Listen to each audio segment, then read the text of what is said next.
எல்லாருக்கும் வணக்கம். இன்னைக்கு மகளிர் தினம். தமிழ்நாடு முழுக்க இருக்கிற என்னுடைய அம்மா, அக்கா, தங்கச்சி, தோழின்னு உங்க அத்தனை பேருக்கும் இந்த தினத்தில வாழ்த்து சொல்லாம இருக்க முடியாது. உங்கள் அனைவருக்கும் என்னுடைய மகளிர் தின வாழ்த்துக்கள். சந்தோஷம் தானே!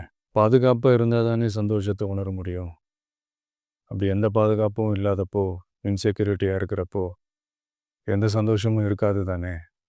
அப்படின்னு நீங்க நினைக்கிறது எனக்கு புரியுது. என்ன செய்ய? நீங்க, நாம எல்லாருமா சேர்ந்து தான் இந்த திமுக கவர்மெண்ட்டை தேர்ந்தெடுத்தோம்.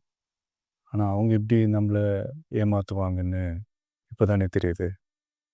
எல்லாமே இங்க மாறக்கூடியது தானே! மாற்றத்துக்கு உரியது தானே! கவலைப்படாதீங்க. 2026ல நீங்க எல்லாரும் சேர்ந்து, இல்ல நாம் எல்லாரும் சேர்ந்து, இந்த மகளிருக்கான பாதுகாப்பை உறுதி செய்ய தவறிய இவங்கள மாத்துவோம்.